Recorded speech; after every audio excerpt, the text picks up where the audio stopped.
இல்ல மும்மொழி கொள்கையில இவங்க 2 பேருக்கு என்ன நிலைப்பாடு இருக்குது? திமுக அதிமுகவுக்கு என்ன நிலைப்பாடு இருக்கு? திமுக இன்னைக்கு பாரதிய ஜனதா மும்மொழி கொள்கைன்னு சொல்லுதுன்னு பேசுறாங்க. அவங்க கூட இருக்க காங்கிரஸுக்கு இந்த மொழி கொள்கையில என்ன நிலைப்பாடு? தம்பி, புதிய கல்விக் கொள்கையில காங்கிரஸுக்கு என்ன நிலைப்பாடு? முதல்ல இந்திய திணிச்சது யாரு? பாரதிய ஜனதா திணிக்குது. அந்த பாரதிய ஜனதாவோட கூட்டணி வச்சிருந்தது யாரு? இந்த 2 கட்சியில் தானே. அப்புறம் என்ன உங்களுக்கு திடீர்னு மும்மொழி கொள்கை, இது இந்திய எதிர்ப்பு? இதெல்லாம் எவன் இந்திய திணிச்சானோ அவனோட வலுக்கட்டாயமா தேர்தல் வெற்றிக்காகவும் அரசியல் லாபத்துக்காகவும் போய் கூட்டணி வச்சுங்க. எதிர்ப்பு இல்லாம உள்ள வந்துட்டு அதுதான் இங்க இந்த நாடகத்தை இப்ப தேர்தல் நேரத்தில் போடுறது. ஒருத்தர் இந்தி வேணும்னு ஒரு கட்சி எடுத்துக்கிறது, இந்தி கூடாதுன்னு சொல்றது. எந்த இடத்துல இந்தி இல்லைன்னு சொல்லுங்க. இந்த கட்சி திராவிட கட்சிகளின் ஆட்சியில எந்த இடத்துல இந்தி இல்லை? எல்லாம் கொண்டு வந்துட்டீங்க. பத்தாக்குறைக்கு இந்திக்காரன்ல 1.5 கோடி கொண்டாந்து இறக்கிட்டீங்க. நீங்க வாங்க, நம்ம மதுரை மீனாட்சி அம்மன் கோயிலுக்கு போவோம். அங்க பக்கத்தில் இருக்கிற கடைகள் எல்லாம் வணிக நிறுவனங்கள்ல பெயர் பலகைகள்ல என்ன எழுதிருக்குன்னு பார்ப்போம். கிட்டத்தட்ட எல்லா இடங்கள்லையும் நீங்க இந்தியை கொண்டு வந்து நிறுத்திட்டீங்க. இப்ப நம்ம என்ன கேள்வி கேட்க வேண்டியது இருக்குது அப்படின்னா, இந்தியாவில் இத்தனை மொழிவழி மாநிலங்கள், அந்த நிலத்தில் வாழக்கூடிய பல்வேறு தேசிய இனங்கள், ஒரு பன்மகை தன்மை கொண்ட ஒரு நாடு இது. இந்த நாட்டினுடைய தனிச்சிறப்பே உலக நாடுகளின் பார்வையில பல மொழி பேசக்கூடிய, பல கலை இலக்கிய பண்பாட்டு வாழ்வியல் முறையை கொண்ட இனங்கள் ஒரே நாட்டுக்குள் ஒற்றுமையாக வாழ்கிறார்கள் என்பதுதான் இந்த நாட்டுக்கு இருக்கிற தனிச்சிறப்பே, பெருமையே, அழகே. அதுதான். அதை சிதைக்கிறதுக்கான வேலையை தான் இந்த ஆட்சியாளர்கள் தொடர்ந்து செய்யறாங்க. அதாவது இதை எதிர்த்து பேசுற நம்மை தேச துரோக குற்றம் வாங்க, உண்மையிலே தேச துரோகம் செய்யறது, நாட்டை பிரித்தால துண்டாட துடிப்பது இவர்கள் தான். நீங்க அவரவர் வீட்டில் அவரவர் வாழ்வது அதான் நீங்க அதுக்குத்தான் தனித்தனி மாநிலங்கள். இப்ப நாம என்ன கேட்கிறோம்? இந்தியை நாங்க கட்டாயம் படிச்சாகணும், 3வது மொழி ஒண்ணு இருக்கணும்னா மொழி வழியே மாநிலங்கள் பிரிக்கப்பட்டதற்கான தேவை, அதற்கான அவசியம், அதற்கான காரணம் என்னன்னு யார் விளக்குவா? மொழி வழியா மாநிலங்கள் பிரிக்கப்பட்டதுக்குள்ள அதுக்கான காரணம் என்னவா இருக்கும்? அதுக்கான தேவை என்னவா இருந்தது?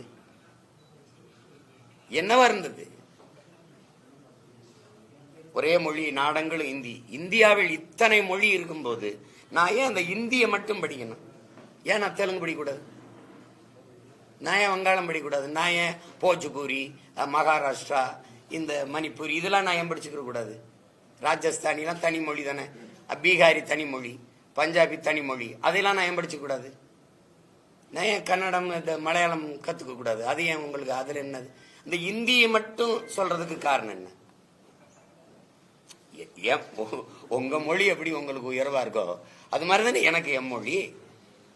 அப்ப நீ அதை ஏன் படிச்சுக்கிறன்னு சொல்லல, நீ ஓ மொழியை மட்டும் இந்தி படிக்கணுங்கிறதுக்கான தனி காரணம் என்ன? அதுக்கு என்ன, அதுக்கு சிறப்பு காரணம் என்ன? இந்த மும்மொழி கொள்கையில ஏன் எம்மொழி தமிழ் இல்லை? ஏன் கன்னடம் இல்லை? ஏன் தெலுங்கு இல்லை? இந்த கேள்விக்கு பதில் இருக்கா இல்லையா? யாரு இந்த நாட்டின் இறையாண்மையை, ஒருமைப்பாட்டை சிதைப்பதற்கு வேலை செய்யறதுன்னு மட்டும் நீங்க அறிவார்ந்த பெருமக்கள் ஆழ்ந்து சிந்திக்கணும். இது பல மொழி பேசக்கூடிய இன மக்கள் இணைந்து வாழக்கூடிய ஒரு ஐக்கியம், ஒரு ஒன்றியம். அதை ஒரே மொழியை நீங்க வச்சு அதுல கொண்டு வர்றதுங்கிறது இந்த நாட்டை கூறு போட துண்டாட துடிக்கிற வேலை. அந்த முதல்ல அதை விடணும். இங்க யார் இந்தி கற்கலன்னு அவசியப்படும் போது விரும்பினால் கற்கிறார். நம்ம பிள்ளைகள் அதிகப்படியா பிரெஞ்சு கத்துக்கிறாங்க, வெளிநாடுகளுக்கு ஆங்கிலம் படிக்கிறாங்க. இங்க இருக்கிற ஆபத்தே ஆங்கிலம் பயிற்று மொழியானதுல தான் பேராபத்தா வந்துட்டு. அந்நிய மொழி ஆங்கிலத்தை ஏற்றுக்கொள்ளக்கூடிய நீங்க ஏன் இந்திய மொழி இந்தியை எதிர்க்கிறீங்க? ஆங்கிலத்தை ஏற்றுக்கொள்றதுன்னு இல்லை. நீங்க இந்திய மொழி இந்தின்னு உங்களுக்கு எந்த பைத்தியக்காரன் சொல்லி கொடுத்தது? எந்த பைத்தியக்காரன் உங்களுக்கு சொன்னது இந்தி மொழி இந்திய மொழி? யார் சொன்னது? இந்த நாட்டின் பிரதம அமைச்சர் சொல்றாரு, இந்த நாட்டின் பிரதம அமைச்சர் இருக்கார்ல, நாங்க சொல்ற கருத்தை உலக நாடுகள்லாம் சொல்லி வர்றார். உலக மொழிகளின் முதன்மொழி தொன்மையான மொழி தமிழ் எங்க நாட்டில் இருப்பது பெருமைங்கிறது. இந்திய மொழிகளின் தொன்மையை தமிழிலிருந்து நீங்கள் அறியலாம்ங்கிறாரு. அந்த மொழிக்கு நீங்க கொடுத்த முன்னுரிமை என்ன? இந்தியாவின் முதன்மொழி தொன்மையான மொழி இந்தின்னு பேசுறது எவ்வளவு வரலாற்று மொழியல் மொழி வரலாறு மொழி புரிதல் இல்லாம ஆய்வு தெரியாம பேசுற ஒரு ஒரு ஒரு ஒரு பதில் அது, ஒரு செய்தி அது. எப்படி நீங்க பதிவு பண்றீங்க? இந்திய மொழி இந்தின்னு உங்களுக்கு எந்த சாசனத்தில் இருக்கு? யார் சொல்லி கொடுத்தது உங்களுக்கு? அதிகபட்சமா எத்தனை மாநிலங்கள்ல இந்தி தாய்மொழியா இருக்கு? மகாராஷ்டிரால என்ன மொழி? பீகார்ல என்ன மொழி? ராஜஸ்தான்ல இந்தி போல இருக்கும் இந்தி. அது இது தேவையற்றது. இந்திய மொழி இந்தின்ற கற்பிதமே ஆபத்தானது. நீங்க இந்தி இங்கிலீஷ ஒரு பயன்பாட்டு மொழியா நம்ம எடுத்துக்கிறோம். அது கெடுவாய்ப்பா வெள்ளக்கார ஆண்டுட்டதுனால இங்க வந்துருச்சு. இன்னைக்கு பல நாடுகள்ல பிரான்ஸ், ஜெர்மனி, சுவிஸ் போன்ற நாடுகள் ஆங்கிலம் எடுபடுதா? நீங்க பிரான்ஸ்ல போய் இங்கிலீஷ்ல பேசிடுவீங்களா? நானும் வச்சிருக்கேன். வழி கேட்டேன், வழி சொல்ல மாட்டேன்ட்டான். அவன் பிரெஞ்சில தான் பேசுவான். நீங்க அதை புரிஞ்சுக்கிறாம நீங்க ஒரு 2-3 மாநிலத்துல பேசுறதுனால அந்த மொழியை எல்லா நாடுகளும் திணிக்கணும்னு நினைக்கிறது ரொம்ப தப்பு. அது ரொம்ப தப்பு. நாங்க விரும்பினால் கற்கிறோம். அதுல ஒண்ணும் இல்லை. இப்ப நீங்க மகாராஷ்டிரால எங்க பிள்ளைங்க 36 லட்சம் நாங்க வாழ்றோம். 36 லட்சம் வாழ்றோம். எல்லா மாநிலங்களையும் பரவி வாழ்றோம். அங்க இங்கிருந்து கத்துக்கிட்டு போய் அங்க குடியேறணுமா? அங்க போனவன்னா 2-3 மாசத்துல அந்த மொழிகளை கத்துக்கிட்டோம். அவ்வளவுதான். இன்னைக்கு எங்களுடைய காவல்துறை அதிகாரிகள், மாவட்ட இந்திய குடிமை பணிக்கு படிச்சுட்டு வந்த மாவட்ட ஆட்சியாளர்கள்லாம் மற்ற மாநிலங்கள் போய் பணி செய்யும் போது அங்க போகும்போது வட இந்தியாவுக்கு அந்த மொழி தேவைப்படுது, கத்துக்கிறாங்க. அவ்வளவுதானே. நீங்க கட்டாயமா படிக்கணும். அது இந்திய மொழி, அது மும்மொழி கொள்கையில அது ஒரு கொள்கை மொழியா இருக்குதுங்கிறத ஒருபோதும் ஏற்க முடியாது. அது தேவையற்ற சிக்கலை உருவாக்கும். இந்த திராவிடர்களை நீங்க நம்பாதீங்க. இது இந்த தேர்தலுக்காக நடிக்கும். நீங்க இந்த சிக்கலை அன்னைக்கே முற்றுப்புள்ளி வச்சிருந்திருக்கணும். இத்தனை ஆண்டுகளா கூட்டணி வச்சு ஆட்சி அதிகாரங்கள் இருந்து அன்னையிலிருந்து பிரச்சனை. இந்த மொழிக்காக இந்தி திணிப்புக்காக போராடி 800 பேருக்கு குறையாம செத்துருக்கா. நீங்க 18 பேர் தான் கணக்குல காட்டியிருக்கீங்க. அத்தனை பேரோட உயிர் தியாகம் பைத்தியக்காரத்தனமாயிரும். உன் மொழி உனக்கு, என் மொழி எனக்கு. ஒரு தொடர்புக்கு ஒரு மொழி வேணும். அது ஏற்கனவே ஆங்கிலம் இருக்கு. அப்ப அவசியம் இல்லை. அவ்வளவுதானே.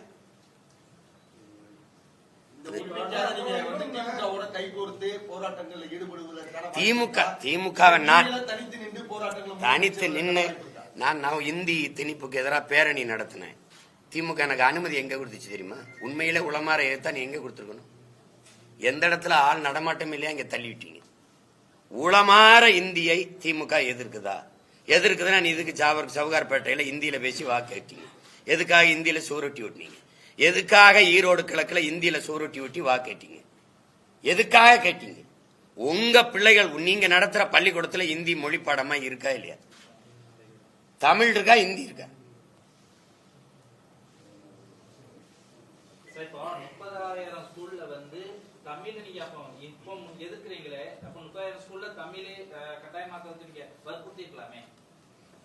வற்புறுத்தி என்ன நீங்க இப்ப உங்க மூலமா வற்புறுத்துகிறேன். தமிழை பயிற்று மொழியா கொண்டாங்க, பாடமொழியாவது கொண்டாங்க. சொல்லிட்டீங்க, வற்புறுத்திட்டேன். கொண்டு வந்துருவாங்களா? இவங்களை ஒழிக்காம நீங்க எப்படி தமிழை போயிட்டு இருப்பீங்க? நீங்க அரசு பள்ளியில கொஞ்சம் கொஞ்சம் தமிழை படித்து கொண்டிருந்த பிள்ளைகளையும் கடைசியா அதை ஆங்கில வழி கல்வியா மாத்தி கடைசி சவப்பட்டிகளை தமிழை அடக்கி உள்ள போட்டு கடைசி ஆணி அடிச்சது இவங்கதான். கல்வியை தனியார் முதலாளிகளுக்கு வித்துவிட்டு அவன் வியாபாரம் பண்றவன் எதை படிக்க வர்றது? மக்களுக்கு ஒரு மோகம் இருக்குது. ஆங்கிலம் ஒரு மொழி, அது அறிவல்லங்கிற புரிதல் இல்லை.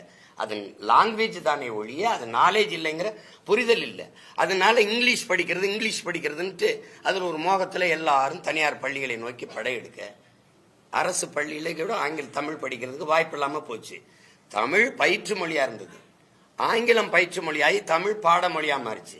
அப்புறம் தமிழ் விருப்ப மொழியா மாறிச்சு. எந்த தமிழனும் விரும்பாம போயிட்டான். இப்ப இங்கிலீஷ் படிக்கிறதா ஒரு அறிவுன்னு ஒரு பொது புத்தியில ஏத்துனதுனால இந்த சிக்கல். இப்ப இந்தி படிப்போம், எதுக்கு? ஒரு காரணம் சொல்லுங்க. இந்திய நீங்க எல்லாம் படிக்கணும், ஏன் அப்படின்னு இருக்குல்ல. எதையாவது பேசிட்டு எந்த நாடு வளர்? இந்தியால இந்தி கேட்கறது இந்தி பேசுற மாநிலங்கள் நீ வளர்ந்துட்டியா?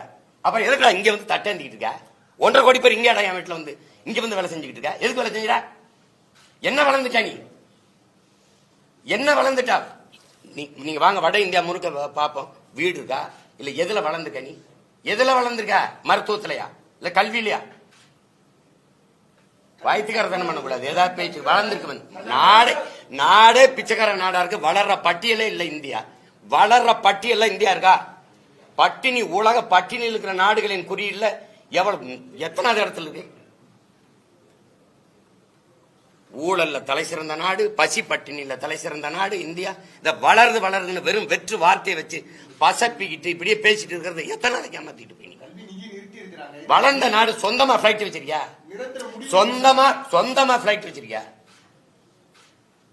5000 ஏக்கர்ல ஏர்போர்ட் கட்டுவா. பிளைட் எவன் ஓட்டுவான்? திருச்சியில கட்டியிருக்கா எத்தனை பல ஆயிரம் கோடியை போட்டு ஏர்போர்ட். யாரோட பிளைட்? அது யாருக்கான லாபத்துக்கு கட்டப்பட்டது? மக்களுக்கான சேவையா, முதலாளிக்கான லாப தேவையா? யாரை ஏமாத்திட்டு எத்தனை நாளைக்கு ஏமாத்திட்டு பண்ணி? வளருதுன்ட்டு அமெரிக்காவில் அங்கிருந்து திருப்பி என்ன பண்ணால கொண்டு வர இறக்க ஒரு நாட்டு குடிகளை இறக்க வானூர்தி வச்சிருக்கியா? எதையாவது கூச்சல். அதுதான் மாறுதல். இலங்கையில நடந்தது, பங்களாதேஷ்ல நடந்தது, இங்க நடக்கும். எழுதி வச்சுக்க. நடக்கும், எழுதி வச்சுக்கிறது. மூன்றாவது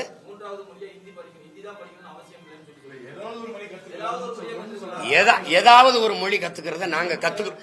நீ ஒன்னும் அறிவுறுத்த தேவையில்லை, சொல்ல முடியல. நாங்க கத்துக்கிட்டு தானே இருக்கோம். ஏதாவது ஒரு மொழி கத்துக்குன்னு அதுல இல்லையே.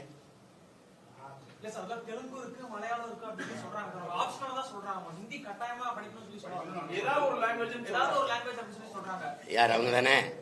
இந்தியை விரும்பாத மாநிலங்கள் அவர்கள் ஏற்கிற வரை இந்தி திணிக்கப்பட மாட்டாதுன்னு சொன்னது இவங்கதான். அதை நீங்க சொல்ல வேண்டியதில்லை தம்பி. நாங்களே கத்துக்குவோமே, எங்களுக்கு தேவைன்னா கத்துக்குவோமே. ஏதாவது ஒரு மாநிலத்தை சண்டை போட்டா ஏதாவது ஒரு மொழி அப்படிம்பீங்க.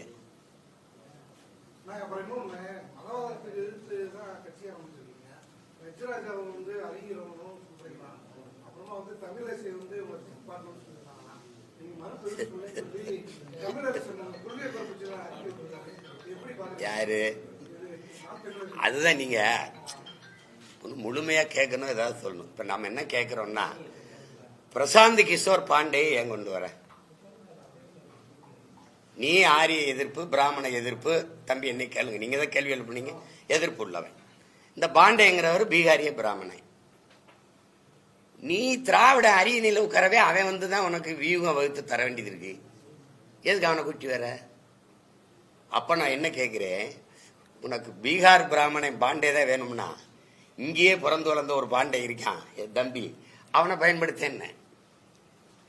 அங்க இருந்து ஒரு பிராமணர் பாண்டையை கூட்டிட்டு வந்து நீ பிராமண எதிர்ப்புன்னு பூச்சாண்டியன்னா அவன்னா எங்களுக்கு தெரியாம போயிடும். மறுபடியும் பாருங்க, இந்த பாண்டே இந்த பிரசாந்த் கிஷோர் விட்டு இப்ப ராபின் சர்மான்னு ஒரு வட இந்தியர் வராரு இந்த தேர்தலுக்கு வேலை செய்ய. இதுக்கு தான் நான் என்ன சொன்னேன், ஏயா நீ வெளியூர்ல இருந்து பாண்டே சர்மாலாம் கூட்டிட்டு வர, இங்கேயே பாண்டே இருக்காரு ரங்கராஜ் பாண்டே, இங்கேயே சர்மா இருக்காரு ஐயா ஹரிஹர ராஜா சர்மா, நம்ம ஐயா ராஜா, அவங்கள பயன்படுத்து. நீ அந்த ஊருக்காரனோட இந்த ஊருக்காரனுக்கு விவரம் தெரியும், அவனுக்கு தெக்கும் வடக்கும் தெரியாது, முக்கு முடுக்கு தெரியாது, இவனுக்கு எல்லாம் தெரியும் அப்படின்னு சொல்லி அதுக்காக தான் சொன்னது. நீங்க சீமா அப்படி சொல்லிட்டாரு, ஒழுங்கா கேள்றா பைத்தியக்கார சொல்லி எதையாவது சொல்லணும். டீம் பார்ட்னர்னு அம்மா சொல்றாங்க. இப்ப என்ன சொல்றாங்க, மொழி கொள்கையில என்னைய எப்படி சொல்றாங்க, என்ன பார்ட்னர்னு சொல்றாங்க. அந்த நேரத்தில் அவங்க பேசுவாங்க. நான் வந்து அப்பா இவர் நம்ம அப்பா பாஷா மரணத்துக்கு போனல, அப்ப இவங்கெல்லாம் எனக்கு எதிராக ஓட்டு பொறுக்கிகள்னு பேரணி கூட்டம்லாம் நடத்தினாங்கல்ல, அப்ப நீங்க இவங்கெல்லாம் எனக்கு ஆதரவா வந்தாங்களா? பெரியார் கோட்பாடுகளை எதிர்த்து நான் பேசணும்னா அவங்க நாங்க வந்து பெரியாரை நாங்களே எதிர்க்கிறோம், அவரையும் எதிர்க்கிறாருன்றாங்க. அதுக்கு சொல்ல வந்தது அது. அதனால பார்ட்னர் ஆயிரோம்னா இல்லை. நான் தான் போய் சொன்னோம் கைகுலிக்கு நான் தான் டெல்லியில் ஒரு அலுவலகம் திறக்கிறேன், வாங்க திறந்து வைங்க எல்லாம் கூப்பிட்டு இருக்கேன்னா. கொள்கையின் மூலமாகவும் உங்களுடைய கொள்கையை முன்னெடுத்து மேடைக்கு மேல ஊருக்கு ஊரு தெரிந்து நல்லா பேச்சாற்றல் மூலமா இளைஞர்களை பெரிதும் கவர்ந்து இப்போ ஒரு நடிகர் அந்த இளைஞர்களை ஃபுல்லா அரசியல கவரக்கூடிய ஒரு விதம் என்பது இருக்கு. இதனால் இளைஞர்களுடைய அந்த பங்களிப்பு நம்மளுடைய கட்சியில் குறைவதற்கான வாய்ப்பு அப்படிலாம் கிடையாது. நீங்க ஒரு நடிகர் ஒரு நடிகருடைய ரசிகராக இருப்பவர் என்னை தேட மாட்டார். நான் பலமுறை சொல்லிட்டேன். நீங்க பொழுதுபோக்கு தளத்தில் தலைவரை தேடுகிறவர்கள் என்னை தேட மாட்டாங்க. போராட்ட களத்தில் தனக்கான தலைவனை தேடுகிறவர் யாரோ அவங்க தான் என்னை தேடுவாங்க. விளங்குதுன்னு நினைக்கிறேன். அதனால அதை போய் பேசிக்க வேண்டியதில்லை. இப்ப தம்பி விஜய்னா அவருடைய ரசிகர்கள், அவரை நேசிக்கக்கூடியவர்கள் என்னை பின்தொடர மாட்டாங்க. அது அவர் வேற, அது வேற. அதுக்காக போய் பயந்துக்கிட்டு பேசிட்டு இருக்க முடியாது. அது அப்ப எங்க அண்ணன் கமலஹாசன் வரும்போது கூட தான் போனாங்க.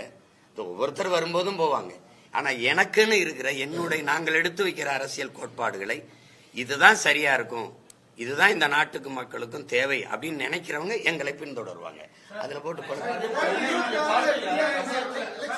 ஒவ்வொருத்தர் உங்களுடைய பார்வையில கமலஹாசன் மாதிரி விஜயும் பின்னணி வாழ்வதற்கான வாய்ப்பு இருக்கா, இல்ல ஓரளவுக்கு எழுந்து அரசியல் களத்துல போராடி ஜெயிக்க வாய்ப்பு? நீங்க நம்ம ஒரு களத்துல நின்று போர் செய்யும் போது அவர் தொய்வடைவாரா, அவர் பலகீனம் அடைவாரா, அவர் பின்னடைவாரா நின்று நம்ம சண்டை செய்ய முடியாது. நம்ம முழு ஆற்றலையும் பயன்படுத்தி நம்ம செய்யற போரை, அந்த சண்டையை மூர்க்கமா செஞ்சு முன்னேறி போயிட்டே இருக்கணும். நாங்க எந்த மாதிரி சூழல்ல இந்த இயக்கத்தை உருவாக்கணும் அப்படிங்கறத நீங்க பார்க்கணும். பல தடவை நான் விளக்கிட்டேன், நான் இன்னொரு தடவை சொல்றேன்.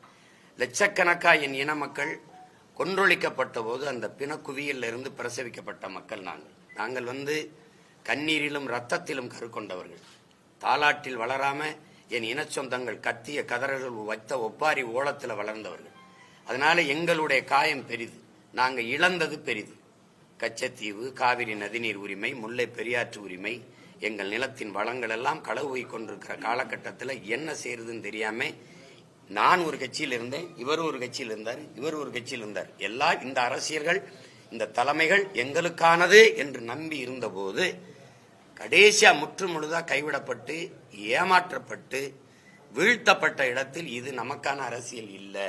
அப்ப நமக்கான மூச்சு காற்றை நாமே சுவாசிப்பது போல, இனி நம்ம உணவை நாமே எடுத்து உண்பது போல, நமக்கான உரிமையை இனி நாம் தாண்டா போராடி பெறணுங்கிற போது என்னைய மானிய உணர்வு கொண்ட ஒவ்வொரு இளைஞர்களும் ஒன்றிணைந்து இந்த படையை உருவாக்கணும். அதனால நீங்க மற்ற இயக்கங்களோட எங்களை போய் ஒப்பிட்டு ஏன் நான் இன்னைக்கு நான் வைத்திருக்க வாக்கு விழுக்காட்டுக்கு யாரோட கூட்டணி போனாலும் பெரிய வியாபாரம் பண்ணி பிழைக்கலாம்ல, முன்னாடியே போயிருக்கலாம்ல. 2 விழுக்காடு 1 விழுக்காடு வச்சிருக்கவங்களெல்லாம் கூப்பிட்டு கூட்டணியில சீட்டு நோட்டும் கொடுக்குற கட்சிகள் என்னை கூப்பிட்டுருக்காதா? கூப்பிட்டுருப்பாங்களா இல்லையா சொல்லுங்க. நான் போயிருக்கேனா பத்தி இல்ல. ஏன்னா நான் இந்த நோட்டுக்காக சீட்டுக்காக வந்தவன் இல்லை, இந்த நாட்டுக்காக இந்த மக்களுக்காக வந்தேன். என் முன்னோர்கள் தூக்கி சுமந்த கனவு எங்களுக்கு கையளிக்கப்பட்டிருக்கு. என் முன்னோர்கள் இப்போ கடந்த காலங்களில் செய்த வரலாற்று தவறை நாங்கள் செய்திடக்கூடாதுன்னு நினைக்கிறோம். வந்தவங்களெல்லாம் திருப்பி போய் இந்த இந்திய திராவிட கட்சிகள்கிட்ட சரணடைஞ்சு மறுபடியும் ஒப்புக்கு சும்மா இந்திய எதிர்க்கிறோம் இதை ஒவ்வொரு கட்டம் தான் எதிர்க்கிறாங்க, ஒவ்வொரு கட்டம் தான் எதிர்க்கிறாங்க. இப்பவும் தொடருது பாருங்க. 60 வருஷம் கழிச்சு மறுபடியும் அதே நிலையில நிக்குது. இன்னும் கச்சத்தீவை மீட்க நாங்க போராடுவோம். இப்ப விட்டுட்டாங்க, ஏன்னா நான் அதை பேசுறதுனால அது அவன் வேலை அவன் பார்த்து பண்ணிட்டு விட்டு போயிட்டாங்க. இதெல்லாம் ஒரு ஒப்புக்கான நாடகம்.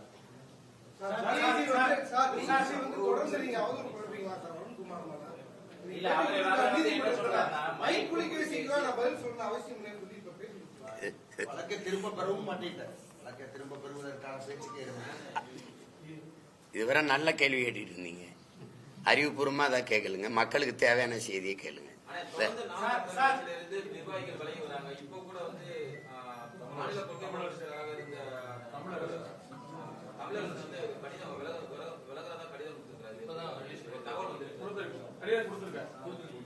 அது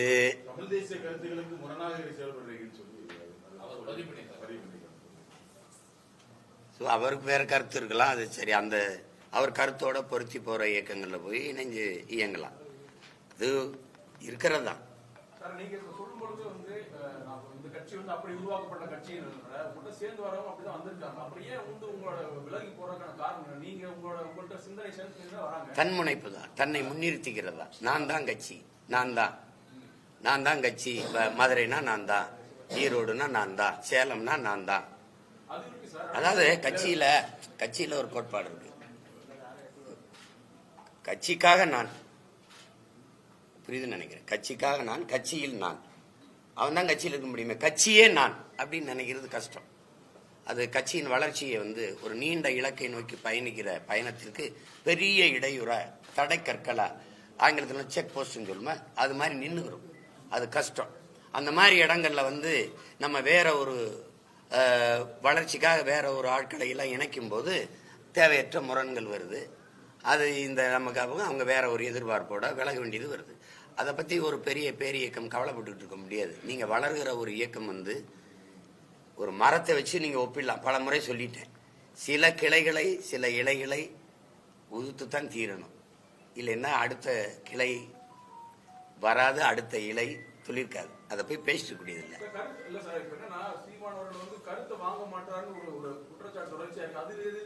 அவங்க கருத்து என்ன தம்பி? அவங்க கருத்து என்ன? கருத்து என்னன்னு சொன்னாதானே கேட்கணும். உன் கருத்து என்னன்னு சொன்னாதானே கேட்க முடியும். அவதூறு இது ஒரு பிரச்சனை. ஒருத்தருக்கும் ஒரு கருத்து இருக்க முடியாது தம்பி. அடிமை இனத்தின் உரிமைங்கிற கருத்தை தவிர வேற ஒன்றும் இருக்க முடியாது. இங்க வந்து கருத்துனா என்னை ஏன் முன்னாடி நிறுத்தல, வெளிப்படையா அவங்களுக்கு சொல்லணும்னா, இப்ப விலைக்கு போறவங்கலாம் சீமான் செத்ததுக்கு பிறகு கட்சி யாருக்கு இதை சொல்லணுமா? நான் இந்த பிரச்சனையில தான் எல்லாருக்கும் போட்டி பிரச்சனை. கட்சியில என்னைய வளர விடலங்கிறீங்க. கட்சி வளர்ந்தா தானே நீ வளருவ. கட்சிக்குள்ள நீங்க தனியா எப்படி வளருவீங்க? நீங்க எல்லாம் சொல்லுங்களேன். கட்சிக்குள்ள நீங்க என்னைய வளர விடல, யாரையும் வளர விடலைன்னா கட்சிக்குள்ள எப்படி வளருவ? கட்சி வளர்ந்தா தானே நீ வளருவ. கட்சிக்குள்ள நீ எப்படி வளருவ? உனக்கு ஒரு கூட்டத்தை சேர்ப்ப, அந்த கூட்டத்துக்குள்ள நான் தான் காட்டுவ. அதுதான் கட்சிக்குள்ள தன்னை வளர்க்கறது. இப்ப இது கட்சியை வளர்க்குமா சிதைக்குமா? நான் நிக்கிற இடத்துல நின்று இந்த படையை நடத்தி பாருங்க, உங்களுக்கு தெரியும். தம்பி, கட்சியில் ஒரு கோட்பாடு இருக்கு. எதையும் ஜனநாயக பூர்வமா முடிவெடுத்து சர்வாதிகாரமா செயல்படுத்தணும். எதையும் அறிவுபூர்வமா சிந்திச்சு உணர்வு பூர்வமா செயலாக்கம் பண்ணணும். இல்லைன்னா அது வெல்லாது. அது இல்லைன்னா நீங்க அது இல்லைன்னா வந்து நடத்தவே முடியாது. நீங்க நடத்தி பாருங்க. இல்ல நீங்க நடத்தி பாருங்க. இல்ல நேருல இருந்தோ, தாத்தா காமராஜ் இருந்தோ, பேரறிஞர் அண்ணால இருந்தோ, ஐயா கருணாநிதியில இருந்தோ, எல்லாம் அப்படி இல்லைன்னா அண்ணன் வைகோ மாதிரி ஆளுகள் எல்லாம் ஏன் வெளியேற்றணும்? ஒரு கட்சிங்கிறது சர்வாதிகாரம்ங்கிற சொல்லையும் நீங்க கொடுங்கோன்மையும் குழப்பிக்க கூடாது. சர்வாதிகாரம் ஒரு நேர்மையாளன் சர்வாதிகாரியாகத்தான் இருந்தே ஆக முடியும்னு ஐயா இறையன் எழுதுனது இருக்கு. ஜனநாயகபூர்வமா முடிவெடுக்கணும், சர்வாதிகாரமா தான் செயல்படுத்தணும். அங்கேயும் போய் ஜனநாயகம் செஞ்சா செய்யுங்க தம்பி, செஞ்சா செய்யுங்க, செய்யலைன்னா போங்கன்னா, படிச்சா படிங்க, படிக்கலைன்னா போங்கன்னா நல்ல மாணவர்களை நீங்க உருவாக்க முடியாது.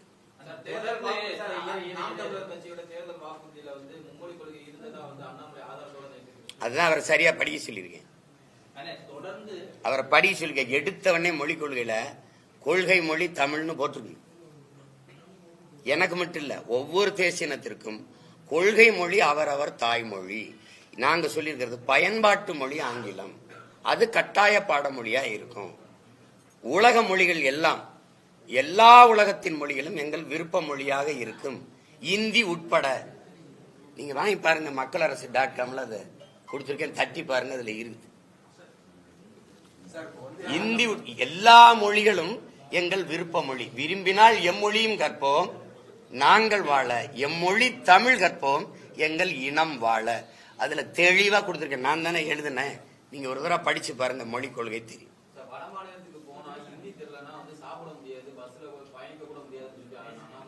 இங்க இந்தி தெரிஞ்சுக்கிட்டு வரானா அவன் எப்படி எங்க ஊர்ல சோறு திங்கிறானா வேற எதுவும் திங்கிறானா? நீங்க சோறு திங்கிறது கக்குஸ் போறதுக்கெல்லாம் ஒரு மொழியை கத்துக்கிற சொல்றீங்க. அவர் சொல்றாரு, இதை விட்டு வெளியில போனா கக்குஸ் போக முடியாதுன்னு. அப்ப இந்தி கத்துக்கிறது கக்குஸ் போகத்தான். இந்தியின் தேவை கக்குஸ் போறதுக்கு தானே தம்பி இந்தி கத்துக்கிறது. என்ன தம்பி நீங்க விளையாட்டு பண்ணிட்டு இருக்கிறீங்க? தேவைன்னா கத்துக்க போறோம். வட மாநிலத்துல போய் வாழணும்னு என்ன? ஏய், நீதாப்பா அங்கிருந்து வண்டியா இறக்கி விடுற. தொடர் வண்டியில நிக்க முடியாத அளவுக்கு இறங்கி வந்து ஒரு நாளைக்கு 3000 4000 என் மண்ணில் இறங்கிட்டு இருக்கானா, நான் போய் அங்கே இறங்கிட்டு இருக்கேன்னா? சொல்லுங்க, நீங்க சொல்லுங்க. இல்ல அவன் தமிழ் கத்துக்கிட்டு தான் வரானா? தம்பி, நாங்க வட இந்தியால ஹிந்தி கத்துக்காம போனா சோறு திங்க முடியாது, கழிவற போக முடியாது, ஒண்ணும் பண்ண முடியாது. சில பேர் சொல்றாங்க ஹிந்தி கத்துக்கலைன்னா பானிபூரி கூட வாங்கி திங்க முடியாது.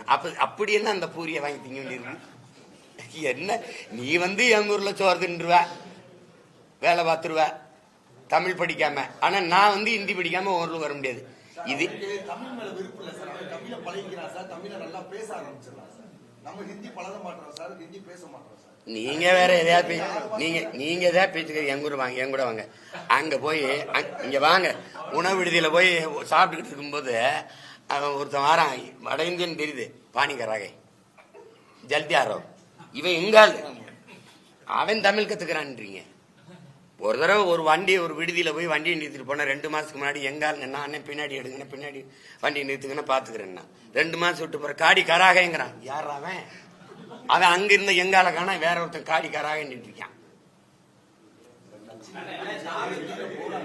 இது நீங்க எல்லாருமே நான் உங்ககிட்ட பொதுப்படையா கேட்கிறேன். கட்சியை நடத்துறது நானு, கட்சியிலிருந்து போறத பத்தி கவலைப்படாம இருக்கிறது நானு. நீங்க எல்லாம் இவ்வளவு கவலைப்படுறீங்களே என் கட்சியை பத்தி, எவ்வளவு அக்கறையா இருக்கிறீங்க. இது கவலை மாதிரி தெரியலையே.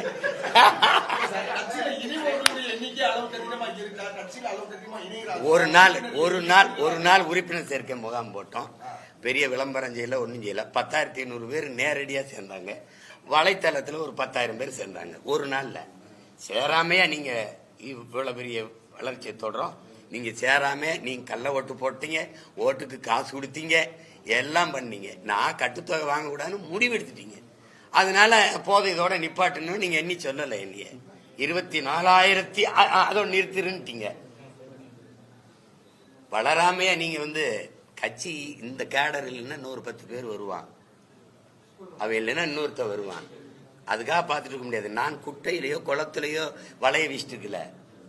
பெருங்கடல், தமிழ் தேச பெருங்கடல் இருக்குல்ல, தமிழ் பேரின பெருங்கடல்ல வலை வீசுறேன்.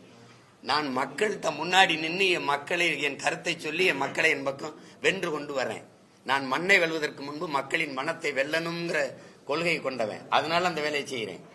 இவங்க போறாங்கன்னா சிலருக்கு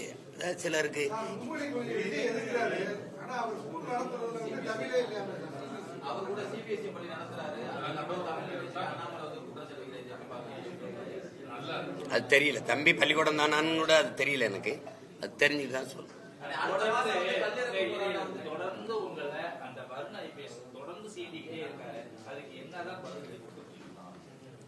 அவருக்கு என்ன பதில் அடி கொடுக்கணும்? அவரு என்னை சீன்றதுனாலதான் அவர் அந்த இடத்துல இருக்காரு.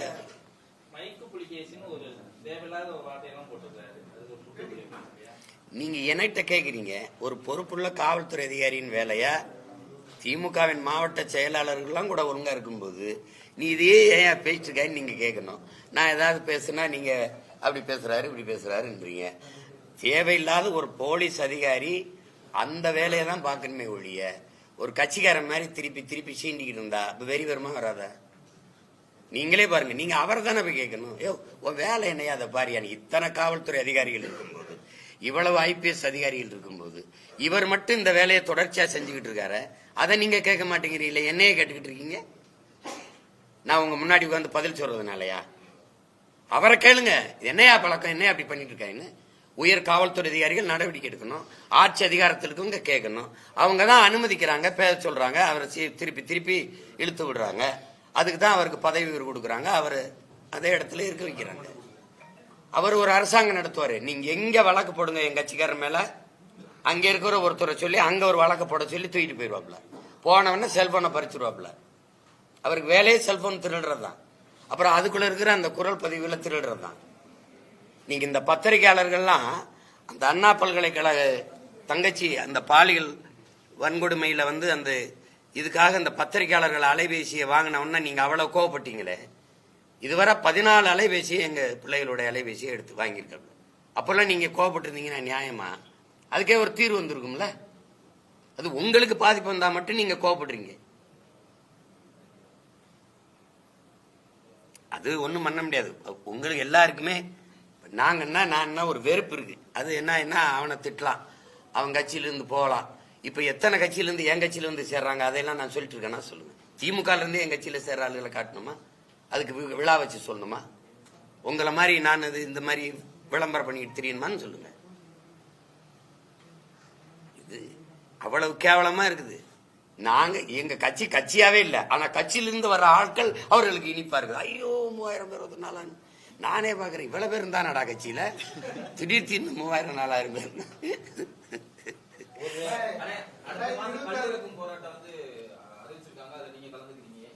நான் கலந்துக்கல, எனக்கு நேரம் இல்லை, அது சொல்லிட்டேன். ஏற்கனவே கலந்துக்கிட்டேன், நேரம் இல்லை, வேற யாராவது கட்சிக்காரங்களை அனுப்புறேன்னு சொல்லிட்டேன். 2026 திராவிட கட்சிகள் இல்லாம சீமானந்தன் தலைமையில ஒரு கூட்டணி உருவாக வாய்ப்பு இருக்குதாங்க.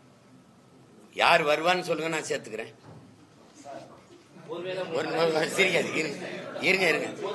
யார், அதாவது இங்க பாருங்க, யார் வருவா எப்படின்னா, இங்க அரசியல் எப்படி கட்டமைக்கப்பட்டிருக்குன்னா, காசு கொடுக்காம வாக்கு வாங்க முடியாது, பணம் இல்லாம அரசியல் செய்ய முடியாது, அப்ப ஓட்டு காசு கொடுத்தா பெற முடியுங்கிற பெரிய கட்சிகளே அதை உருவாக்கி வச்சிட்டதுனால, எங்கூட வந்தா எனக்கு அவங்களுக்கு கொடுக்கவும் காசு இல்லை, வாக்கு கொடுக்கவும் காசு இல்லை.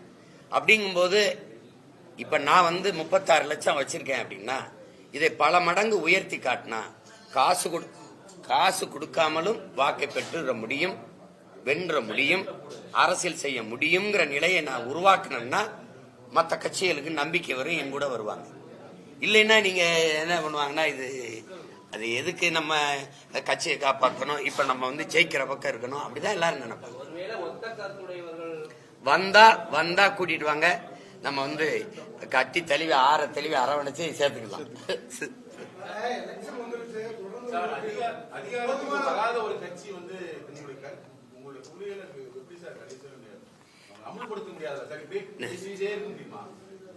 என் மேல நீங்க இவ்வளவுலாம் அக்கறை வச்சிருப்பீங்கன்னு நான் நினைக்கல. உங்க பேரன்புக்கு நன்றி. அதிகாரத்துக்கு போன கட்சிகள் செய்த ஒரு நன்மை சொல்லுங்க. நான் போறேன். யார் இப்ப நபிகளார்ட்ட கேக்குறாங்க, நீங்க இந்த தீமை எப்படி ஒழிப்பீங்க நபிகள் நாயகம் அவர்களே? நான் நன்மையை வச்சுதான் ஒழிப்பேன்ற. நான் அதிகாரத்துக்கு போறதுக்கு என்ன செய்யணும்னு நீங்க சொல்லுங்க. நீங்க எனக்கு ஒரு சகோதரனா சொல்லுங்க.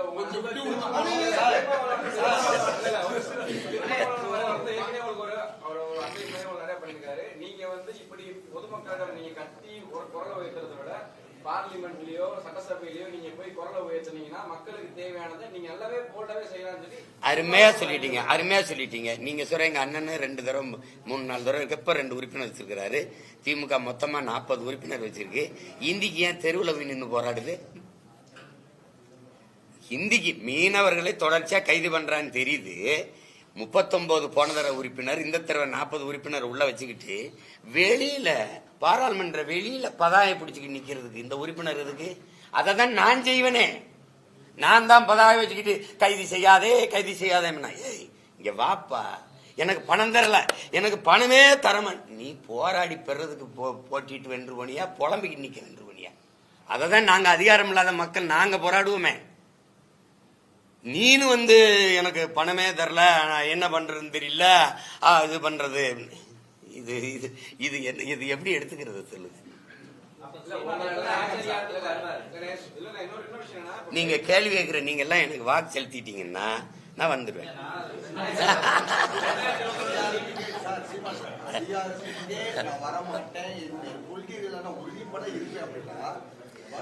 நீங்க என்ன ஒரு கேள்வி அவருக்கு, அதிகாரத்துக்கே நான் வரமாட்டேன் அப்படிலாம் என்னையெல்லாம் எதிர்பார்ப்பு இருக்கியடா. இங்க பாருங்க, அதிகாரத்துக்கு வரணும். அதிகாரத்துக்கு வர்றதுக்காக தான் இவ்வளவு வேலை செய்யறேன் நான். உங்களுக்கு புரியும். ஏன்னா அதிகாரம் மிக வலிமையானதுன்னு அண்ணல் அம்பேத்கர் கோட்பாட்டை எடுத்துக்கிட்டவங்க நாங்க. இப்ப இதுல என்னன்னா, எந்த வழியில் வருவதுன்னு இருக்கு. இப்ப திமுகவோட அதிமுகவோட இந்த 2 கட்சிகள் தான் இங்க இருக்குது, மாறி மாறி அதிகாரத்துல. இதுல எந்த வழியில் நான் வரணும்? நான் இப்படி போய் முதல்ல உங்க எல்லாத்தையும் கேட்கிறேன், நான் ஒரு அங்கீகரிக்கப்பட்ட தனிச்சு நின்று அங்கீகரிக்கப்பட்ட கட்சியா வந்திருக்கேனா இல்லையா? இதுவரைக்கும் தமிழக அரசியல் வரலாற்று நடந்திருக்கா? திராவிடம் பேசாம பெரியாரை பேசாம இங்க ஒன்னும் செய்ய முடியாது. நீங்க நான் ரெண்டையும் பேசாம அங்கீகரிக்கப்பட்ட கட்சியா வந்திருக்கேன். ஒரு எளிய மகன் ஐயா விஜயகாந்த் வந்திருக்காருன்னா அவர் புகழ்பெற்ற திரைக்கலைஞர், அவருக்கு நாடெங்கிலும் ரசிகர்கள் குவிந்து கிடந்தாங்க. அவர் படக்குன்னு தொண்டர்களாக்கி வந்துட்டார்.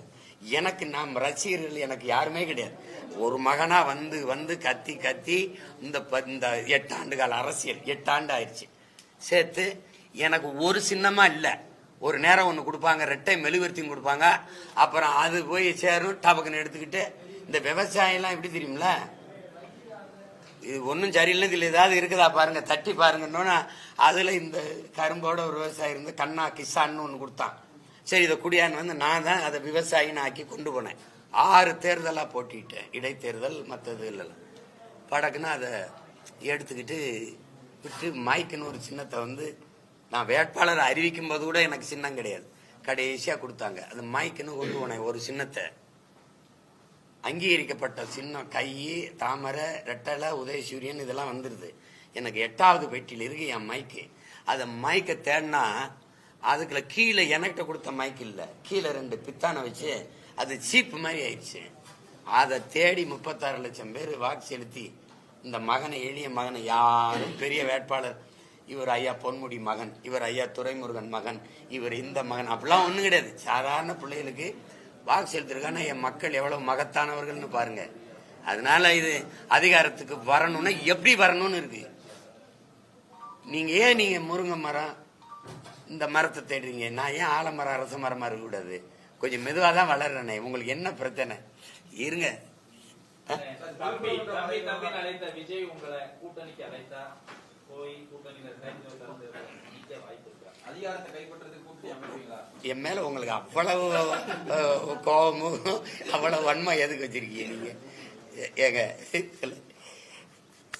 நீ ஆட்சி அதிகாரத்தில் இருந்த பெரிய பெரிய தலைவர்கள் கூப்பிட்டே நான் போகல. அது எனக்கு சரி வராது. நான் எடுத்துக்கிட்டு போற அரசியலுக்கு சரி வரும்.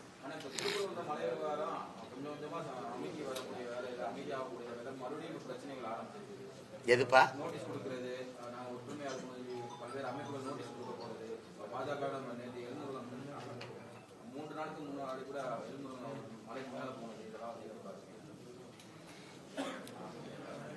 இல்ல, நம்ம வந்து நமக்கு நிறைய பிரச்சனைகள் இருக்குது. இதுல பல 100 ஆண்டுகளா வழிபட்டு வந்த ஒரு வழிபாட்டு தலம் அது. ஒரு நீங்க மத நல்லிணக்கணம்னு வச்சுக்கிட்டாலும் சரி, சமூக ஒற்றுமைன்னு வச்சுக்கிட்டாலும் சரி, அதற்கு ஒரு எடுத்துக்காட்டாக இருந்த ஒரு இடம் திருப்பரங்குன்றம். நம்ம அறுவடை வீடுகள்ல ஒன்று. பல காலமா நம்ம வழிபட்டு வர்றோம், எந்த பிரச்சனையும் இல்லை. ஒரு பொது கேள்வி இங்க கொஞ்சம் கேளுங்க. இங்க வழிபடுகிற இங்க இருக்கிற இஸ்லாமியர்கள் முதல்ல யாருன்னு பேசி நம்ம முடிவெடுத்துடணும். அப்ப அது யாருன்னு முதல்ல சொல்லுங்க. அவ்வளவு பேரும் எங்க சொந்தக்காரங்க தான், நம்ம சொந்தக்காரன், நம்ம ரத்த உறவுகள். ஒரு வழிபாட்டுக்காக ஒரு மார்க்கத்தை ஏற்று மாறி இருக்கிறாங்க, அந்த கோட்பாட்டை கொள்கையை ஏற்று போறாங்க. அதுல இதுவரை என்ன பிரச்சனை வந்திருக்கு? திடீர்னு இப்ப இது ஒரு பிரச்சனையாக்கி அதனால இந்த மக்களுக்கு இடையில ஒரு பிளவை, பிரிவை ஏற்படுத்தி ஒரு பதட்டத்தை உருவாக்க வேண்டிய அவசியம் இல்லை. அரசு நினைச்சிருந்தா அரை நொடியில் அதை தடுத்திருக்கலாம். அரசு திட்டமிட்டு இப்படி ஒரு பிரச்சனையை விரும்பிச்சு அதை விரும்பி உருவாக்குச்சுன்னு நான் குற்றம் சாட்டுறேன். அதை உங்களால நீங்க மறுக்க முடியாது. அரசு பொறுப்பேற்காம என்னை போன்றவர்கள் அறிக்கை கொடுத்து பல அழுத்தங்கள் கொடுத்த பிறகு எல்லாரும் சேர்ந்து மாவட்ட ஆட்சியர் மேல பழிய போட்டாங்க, காவல்துறை அதிகாரி மேல போட்டாங்க. அரசு எப்பதான் பொறுப்பேற்கும்? கள்ளச்சாராயம்னா அரசு பொறுப்பேற்காது. அங்க இருக்கிற மாவட்ட ஆட்சியர், காவல்துறை அதிகாரியை பணியிட மாற்றம், அவர் தான் அதுக்கு பொறுப்பு. எல்லாத்துக்குமே நீங்க பொறுப்பேற்காம அங்கங்க இருக்கிற அதிகாரிகள் மேல பொறுப்பு போட்டு பணியிட மாற்றுவதனால இது எந்த மாதிரியான போக்கு? இது சரியில்லை. அதை விட்டுட்டு நம்ம ஒரு கோட்பாட்டை என் அன்பு மக்கள் ஏற்கணும். உன் மதம் சிறந்தது, நீ வழிபடு. என் மதமும் சிறந்தது, வழிவிடு. இதுதான் இருக்கு, அதான் குரான்லேயே இருக்கு. அதை நம்ம ஏற்றுக்கிட்டு அவரவர் வழிபாட்டை அவரவர் புனிதமாக கருதி போயிடணும். நம்ம எல்லாரும் ஒருதாய் பிள்ளைகள், இந்த நிலத்தின் மக்கள். இங்க இருக்கிற இஸ்லாமியர் யாருன்னு முதல்ல நீங்க உங்களுக்குள்ள கேட்டு பாருங்க. இப்ப என் தம்பி எங்கடா ஹக்கீம் என் தம்பி ஹக்கீம் இவன். நம்ம அம்மா நான் தான் திருமணம் பண்ணி வச்சேன். எங்கள் அப்பா முஸ்லீமு, எங்கள் அம்மா வந்து வேற சமயத்தை சார்ந்தவங்க. சரிவாதி சொந்தங்கள் வேற சமயத்தில் இருக்காங்க, சரிவாதி சொந்தங்கள் இஸ்லாத்தில் இருக்காங்க. என் தலைமையில தான் திருமணம் நடந்தது. இதை எப்படி எடுத்துக்கிறீங்க? இப்போ எங்கள் அப்பா இளையராஜா நீங்கள் சொல்கிற நீங்கள் சொல்கிற வச்சுருக்கீங்க, இந்துனே வச்சுக்கிறீங்க. என் தம்பி கொஞ்ச நாளைக்கு முன்னாடி இஸ்லாத்தை ஏற்றுட்டான், யுவன் சங்கர். இதை எப்படி எடுத்துக்கிறது? என் அன்பு சகோதரன் ரஹ்மான் வந்து இஸ்லாத்தை ஏற்றார். ஆனால் என் தம்பி ஜி பிரகாஷ் இன்னும் அங்கேயே இருக்கான். இதை எப்படி எடுத்துக்கிறது? நாங்கள்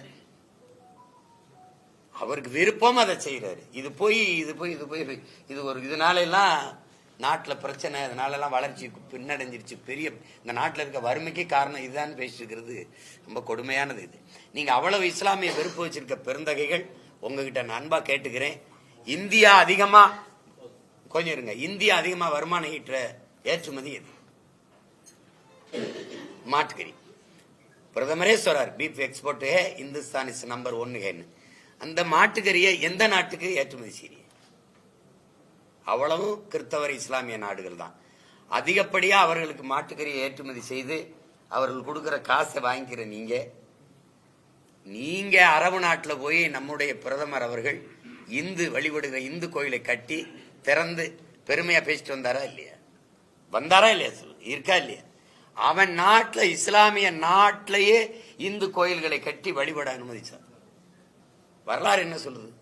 எங்க பாட்டி வேலுநாச்சியாரு ஹைதர் அலி தன் அரண்மனைக்குள்ள தன் மகளாக சேர்த்துக்கிட்டு, உன்னுடைய என் பாட்டியினுடைய குலதெய்வம் ராஜராஜேஸ்வரி கோயிலை அரண்மனைக்குள்ள கட்டி நீ வழிபடு மகளேன்னு அனுமதிச்சாருங்கிறதான வரலாறு. ஏன் இந்த இணக்கப்பாடு நமக்கு இல்லை? அதை நம்ம செய்யக்கூடாது. அதுவும் தமிழ் பேரன்பின் தாய், அந்த வேலையை நம்ம செய்யக்கூடாது. அதை விட்டுணும். அதை தாண்டி நமக்கு நிறைய வேலைகள் இருக்குது. எத்தனையோ ஆண்டுகளா நேத்தா ஒரு மசூதியை கட்டி இன்னைக்கு போய் கந்திரியாக்க போனாங்கன்னா அது என்ன இப்படி நடக்குதுன்னு சொல்லலாம். பல 100 ஆண்டுகளா இருக்கு. அனுமதிச்ச மக்கள் நம்ம திடீர்னு அதை எடுத்துக்கிட்டு இதுக்குள்ள போய் பிரச்சனையை பண்ணிட்டு இருக்கிறது அது நல்லா இல்லைன்னு நான் நினைக்கிறேன். வேற ஏதாவது கேள்வி இருக்கா?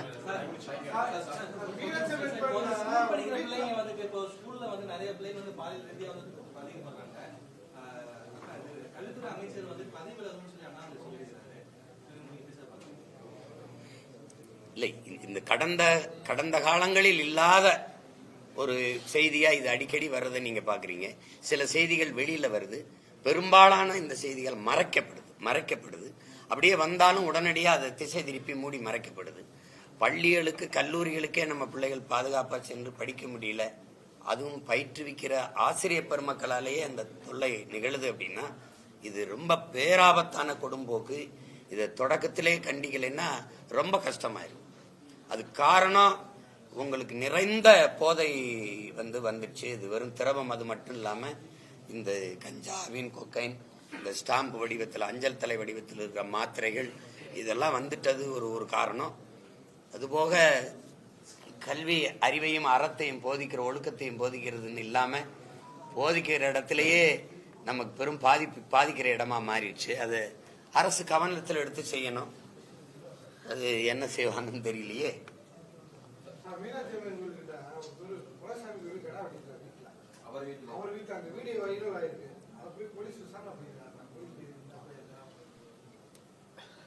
அவர் வீட்டுல வெட்டினது இதுக்கெல்லாம் போவாங்க. நீங்க காங்கேயத்துல நம்ம விவசாயிகள் ஆடு மாடு வளர்க்குறாங்க. இந்த தெருநாய்கள் இப்போ எல்லா தெருநாய்களும் அப்படி இல்லை, அது வெறிநாய்களா மாறிடுச்சு. காரணம் கசாப் கடையில நிறைய அந்த கறிகளை தின்னு அந்த வாடகையில் அதிலே உணவாக்கி ஆடுகளை நீங்க பார்த்திருப்பீங்க, வலையொலியில இருக்குது. கடிச்சு கொதறி பல 100 ஆடுகளை, இதுவரை 900 ஆடுகளை கொண்டிருக்கு. மாடுகளை கடிச்சு சேதப்படுத்திடுது, மடுவை திமிழ் எல்லாம் கடிச்சு சேதப்படுத்திடுது. அந்த வெறிநாய்களை அப்புறப்படுத்தி அங்க விவசாயிகளுக்கு பாதுகாப்பு கொடுக்க முடியல. அற்ப நாய்கிட்ட இருந்து கூட நம்மளை பாதுகாக்க முடியல இந்த அதிகாரத்தால, இந்த காவல்துறையால. அப்ப நீங்க இதை விட்டுவிட்டு அவரு கோயிலுக்கு அவர் வீட்டுல வெட்டினது, கோயில் வாசல வெட்டினா கூட ஏன் அப்படி வெட்டிட்டாங்கன்னு சொல்லலாம். அவர் வீட்டுல வெட்டுறதுக்கு நம்ம போய் விசாரிக்கிறதுல அது அவசியமற்றது.